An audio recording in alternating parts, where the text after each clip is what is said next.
Hi guys, and welcome to the Citadel with me, Daniel M. This week we have got the semi-finals, the top 4 game of our store tournament that we've been showing recently. On the left is Isian again playing his Greyjoy Crossing, and on the right is Joel Pearson playing Martel Lion. You can see Isian has obviously got the Blackwater Bay house cards that the guys at Banter Behind the Throne commissioned. It's looking very nice, and Joel is sporting the house cards that we were giving out at this event, the very nice Martel version of it. We had one for all of the houses except for, unfortunately, not Night's Watch, but I'm looking to commissioning those as well. This game should be quite interesting.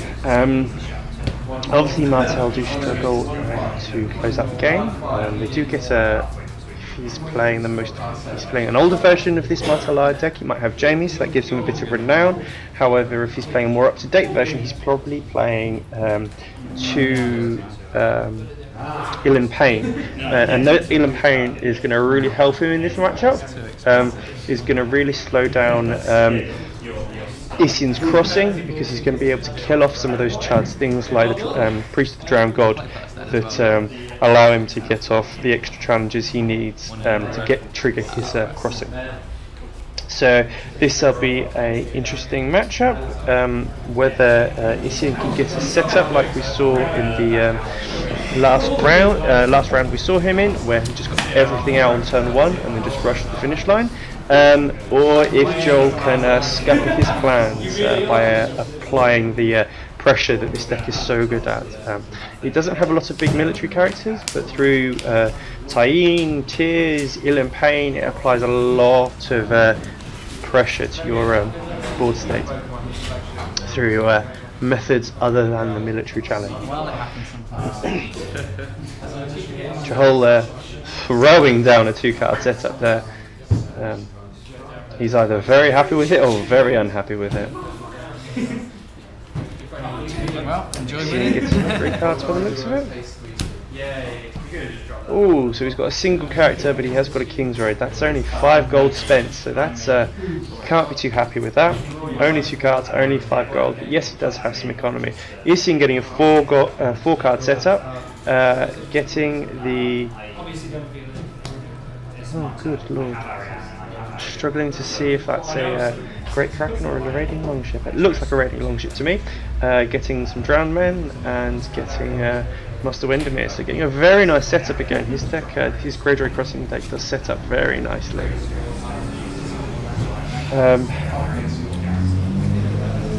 So, first turn.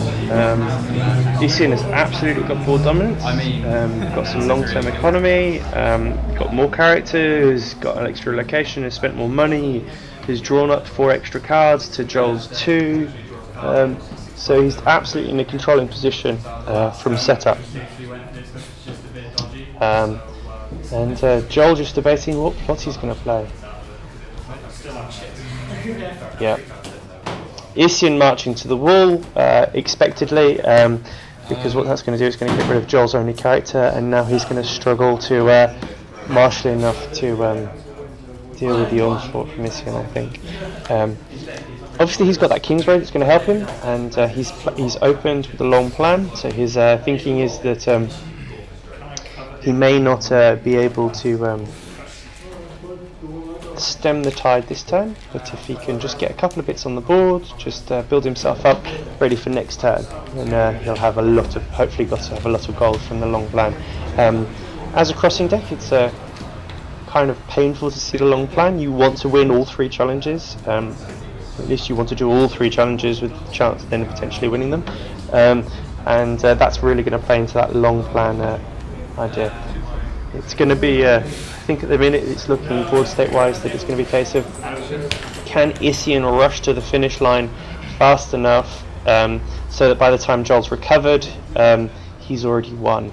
And the question that we're placing on Joel is, can he stem the tide of that rush until he can get his board set up again? Isian going first because of the raiding longship, going to allow him to nullify some defenders. Getting out his own King's Road. So this is 2 goes in a row when we've seen he's got that early King's Road that's going to let him power out characters. Not seeing that trading as the opener this turn though, which tends to suggest that he maybe doesn't have all the big characters he wants in hand. Probably also means what he doesn't want to do is he doesn't want to give Joel enough money to recover. If he played trading, obviously Joel would have 3 extra gold. What Isian doesn't want to see is he doesn't want to see Joel recover to a point where he's got enough on the board. And Isian either debating board state. It looked like he wanted to use that King's Road, maybe to get out Asher, but maybe debating waiting until next turn. Getting out a reducer. What can we see in his hand? Yep, using that King's Road. Getting 4 reduction, paying 1 for Asher. Ooh, for Fish Whiskers. So, we saw how devastating Fish Whiskers in the last game. Not consistently, but just on that one turn when he was absolutely needed, he really pushed through that unopposed challenge that Isian needed.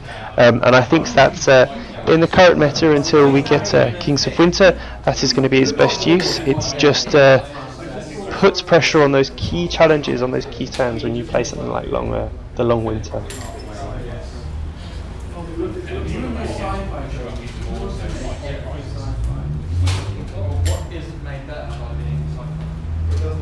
Joe getting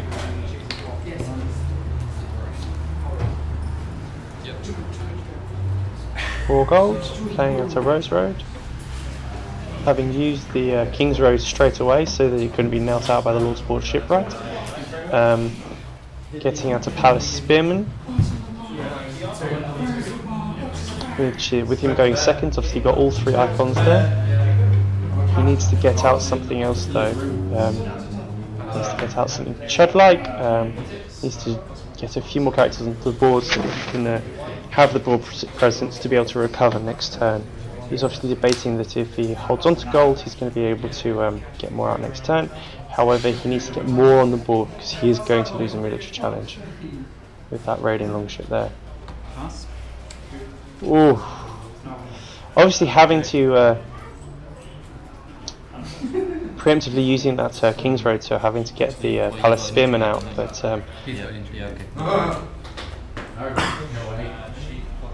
Isian doing a challenge with Fish Whiskers. Unopposed. You have reaction. No reactions to winning. Isian passing his reaction, obviously Joel getting his oh, very nice. So saving the gold, which meant that he got to use Vengeance for earlier, which means that Isian had to pay the claim there. So that has really helped him this turn. Martel tricks coming to save the day yet again. Ambushing in a burned man, meaning that he's going to get 2 challenges off himself. And also means he's got them in case of that injury challenge. Getting in Nightmares, which unfortunately Joel probably wanted to keep hold of. And Isian doing the 3rd challenge. Sure, you've got the longship, let's say, unopposed. Power, unopposed, and crossing trigger. So Isian straight away on 4 power. Joel going to use the military challenge with the Burn Men. And he is immediately evened at the board state. The character quality on Isian's side is slightly better, obviously, because he's got Fish Whiskers. And Darren going to do a power challenge. So from what appeared to be a very ropey situation, he has managed to really claw himself back. He's left himself without any gold moving into this next round, but because of his actions in that round, has probably put himself in a position where he doesn't need it quite as badly. Well, I remember the one that matters, but hand size okay? Yeah. Yep, 5 exactly. Checking hand size, moving into the next round. Joe double checking his hand, debating which ones he wants to play.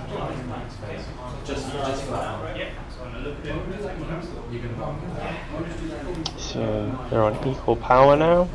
I'm imagining we're going to see. Ooh, nicely done. Joel flipping a march to apply the pressure, meaning he just loses a burn domain to Isian's. You want to go first? Yeah, just thinking. You can. Drown domain. Both losing a power. Joel just thinking about what this long winter means, because it's going to be 2 claim with Fish Whiskers, which is going to be impossible to defend against.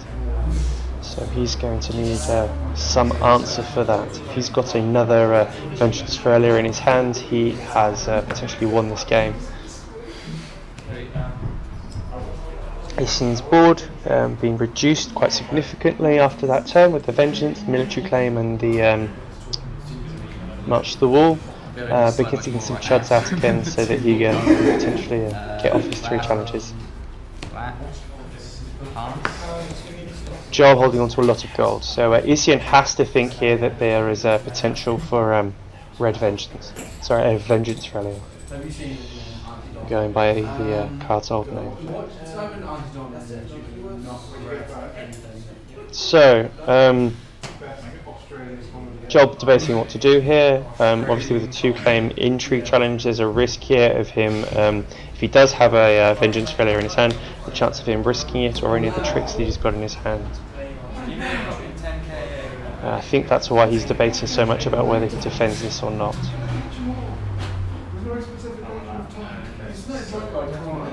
Obviously a second player, he can defend it using the Palace Spearman.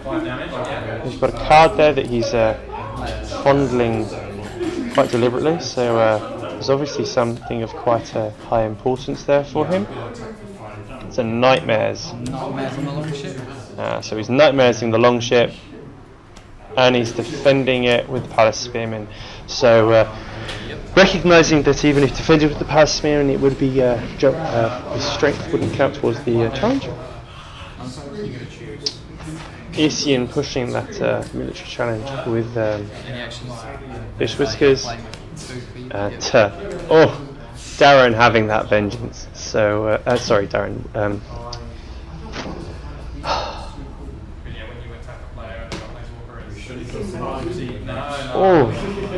Isian looking like he's debating killing Fish Whiskers there, so that he can get his challenge off.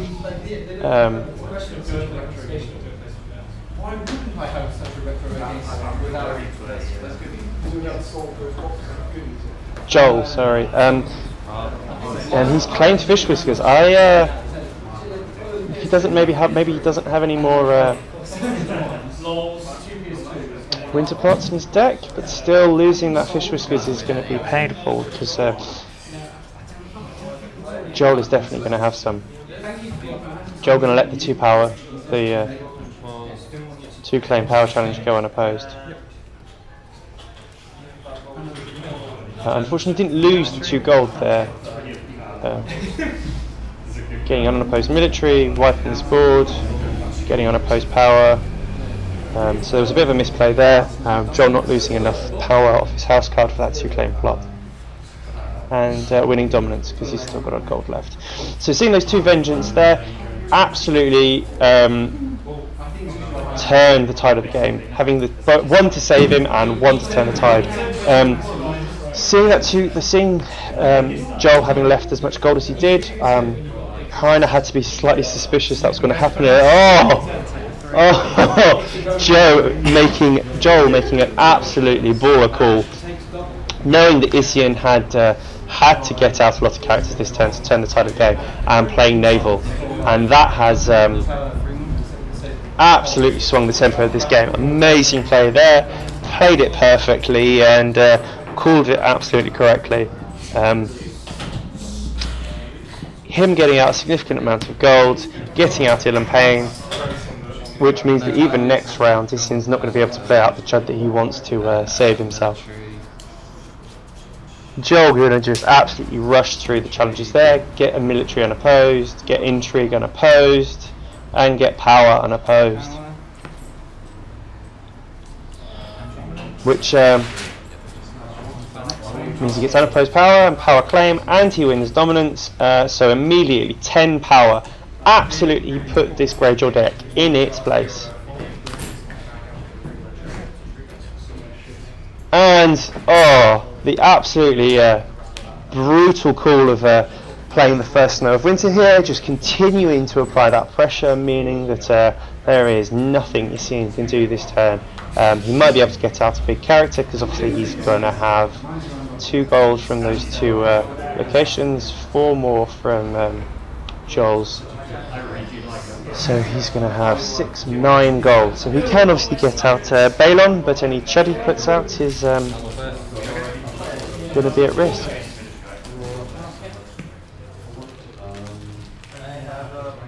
And Joel drawing up.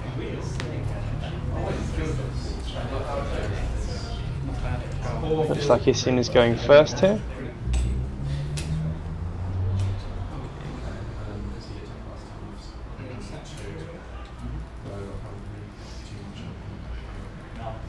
Playing out that Balon, so obviously he had that gold there to play it out. Let's see if he can bodyguard him, or put out an Iron Mines, or dupe him even. Got 3 gold left, so he can do something. It's just whether he's just got a handful of chud. Getting an Iron Mines, so that potentially saving Balon's life. And this Greyjoy player in a position you never really want to be in, with Greyjoy left with a solitary character, and Joel getting out an Ariane, and Chud back to hand.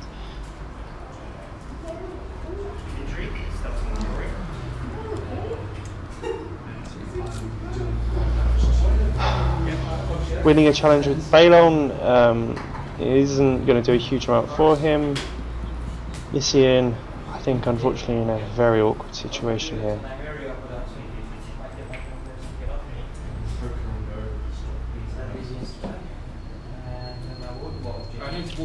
Just debating if there's any answers he's got in his hand that might save him. Really irritating. Yeah, so I've just been sitting there all day. Literally, playing 49 minutes of football with that catch my sock. Been running around. Not wandering into Isian debating doing a power challenge. I think he might change his mind and do a military instead, though. No, yeah, so you have to travel like fucking. It's just the things that it's just doing the SE because that's where they're trying to counter around. Joel's debating about what he wants to do. Obviously this is probably going to be unopposed, because he can't defend with power spearmen, they're not high enough strength. Oh, power challenge it is with Balon. So getting unopposed, claim and renown.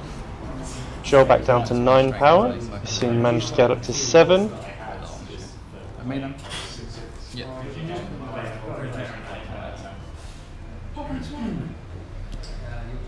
Start with intrigue. Doing an intrigue with Ariane. Getting it unopposed. Playing multiple shipwrights out of his hands. Doing a military the Palace Spearman. Isian, you're going to use a Risen from the Sea. And a power. And doing a power challenge with Ill and Pain. So Joel rocketed up to 13 power there. Going to try and close it out next turn. Dominance is going to be a tie, because they've both got 2 gold. Which I think you're doing already. And I can't unfortunately see Isian coming back from this.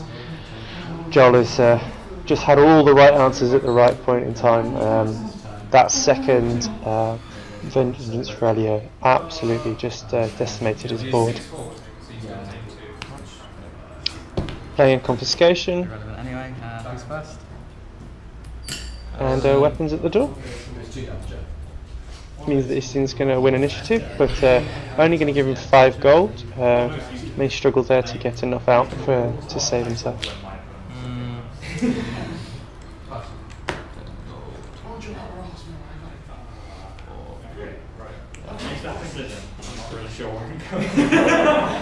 Let's see what he can get out. A scouting vessel. Don't do that. And a great kraken. So he's got stealth, he's got some card draw, but I think it may be too late.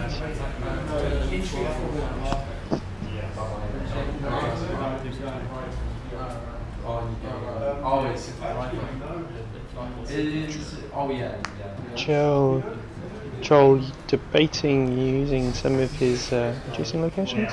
Remember, inspects gold, getting a Chad out, using the other one.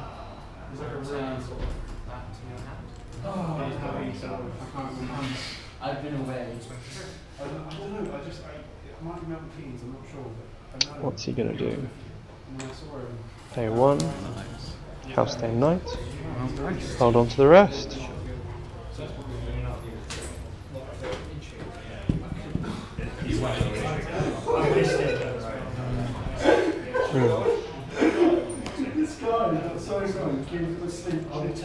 Isian counting his gold quite precariously, terrified I'd assume of another vengeance failure. I'm not sure if Joel has got any more answers in his hand.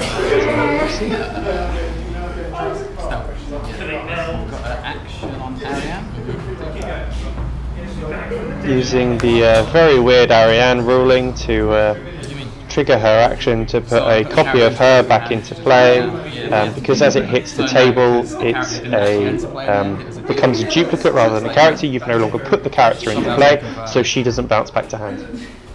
Very odd ruling, which Isian is obviously hasn't heard, so is just debating, but Joel I think just calling me over to double check the ruling. Yeah, so obviously it's the ruling is because when she then hits the table, you can put her into play because she's a character of 5 cost lower in your hand, but when she then goes into play, she's no longer a character, she's a duplicate. Because she's then a duplicate means that the rest of Ariane's text box can no longer trigger because you haven't put a character of 5 cost lower into play. The game state doesn't have the memory to remember that you put her out of your hand. It is simply you have the action and then the rest of the action fizzles because you put the duplicate. So for example, what happens is you put a character into play, and I'm just explaining this to them there. Into play, but it becomes a dupe underneath her. I don't think it makes a huge difference board state wise there's no memory to the fact to this military challenge. Obviously Joel is just going to claim Ariane, the dupe of Ariane, but I think even if he claims a Chud here, I think he's got the game anyway. Bloody Martels. I agree, it's stupid. So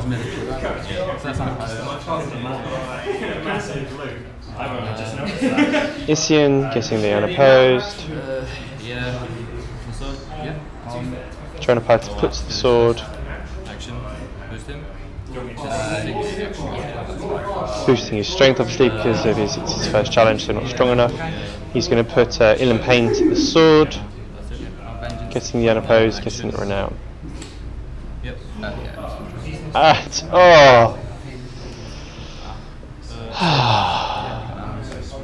And Joel using another vengeance. Actually going to save the Iron Mines, but going to use Risen from the Sea instead. So managing to save Balon's life here quite consistently. However, I don't think there's anything he can do to stop Joel this turn. Power challenge unopposed, and then realising that that's the end of the game. I agree, it's a weird rule. So yeah, it's another game over. That's Joel into the final. In our next video, it'll be Joel facing up against Alex Feeworth. Sorry, Alex, I'm forgetting your second name yet again. Who did quite well in the Reading Regionals as well. Let's join us next time to see that video. Any comments for the players in the video, please just leave a comment below. Give us a like, subscribe to the channel, all those other things, and I'll see you guys next Tuesday. Bye.